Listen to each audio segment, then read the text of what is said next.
Now, must it always be P2B? Must it always be P2B? Must Peter Obi names be mentioned in everything that happens in Nigeria that is not good? When Nigeria will always call for protest, P2B inspired the protest. P2B is the conspiracy behind it. P2B this, P2B that. What mischievous thinking. Waiting people go just think people they don't elect instead or appoint into office. At the end of the day, they're not good. They're not good. Talk with really get sense. Is that all supposed to be Abiworth? I don't really get it. Because at the end of the day, now they try to suffer the cost, right? Now, look at what Bayo Onanuga is saying about P2B and the protest coming up next week. That, this and that. Let's take a watch. And Rufai the Fire will always have something to say. Thank God we have him. Let's take a watch.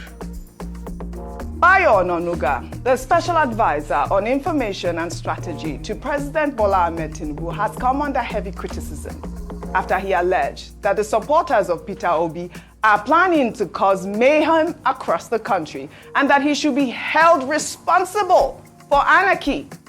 Bayo made the claim in a post on X and also stated that the protest planners are also the same people who were instigated by Nnamdi Kanu to launch destructive EndSARS protests in Nigeria in October 2020. His tweet reads in part, revealed, Peter Obi's supporters are the people planning mayhem in Nigeria. Obi should be held responsible for anarchy.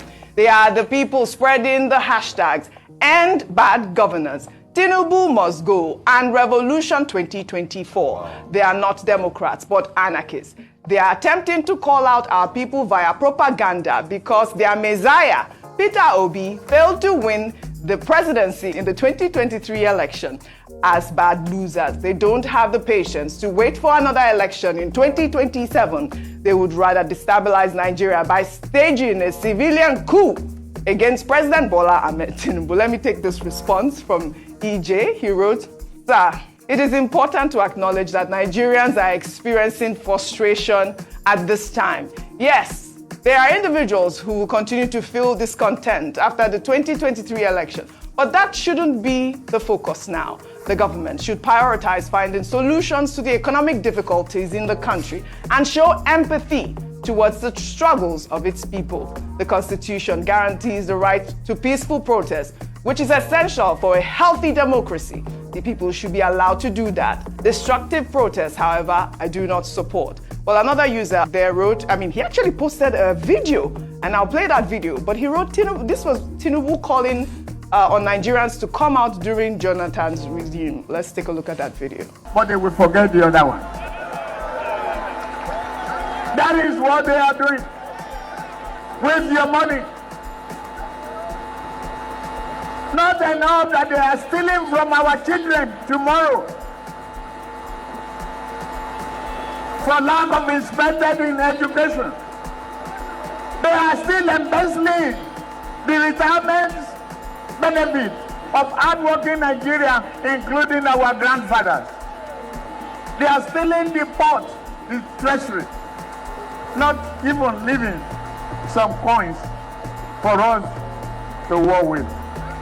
Let them be out now. All right, that is our president. I was a president in 2014 calling, protests are fundamental rights. I didn't know. You didn't know? Egbon Bayo Onanuga to be a propagandist. Oh, wow. I have a lot of respect for him based on the work he did and in the struggles in this country. But the propagandist nature, I didn't know that part of him. He's just spreading propaganda. And we would like him to substantiate with empirical facts that is actually Peter Obi camp. And if he doesn't substantiate with empirical facts, Dr. Bati, you're the lawyer, I think he should be sued. Secondly, the one that hurt me the most is he went to mention the likes of them, Professor Patutomi, that had been busy in a fellowship in America, and he was also part of those that are trying to. This is just propaganda. Why is it that those, I repeat, that protested heavily against Jonathan hate protest today? I'll take you back. There's a tweet has made, you see Twitter has too much receipts, by Bayo Onanuga on the 9th of January 2012. You know, as at then, the subsidy protests were still on, Occupy Nigeria. He tweeted, "Songs of protest sent to me by Omotunde Murtala Bello. So inspiring. Sing it if you speak Yoruba."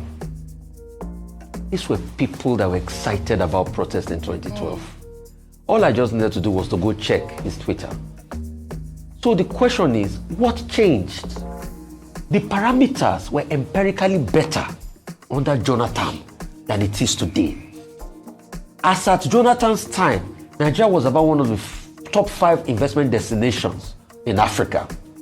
As at Jonathan's time, the economy was well close to 500 billion GDP. Today it has halved to 251 billion GDP.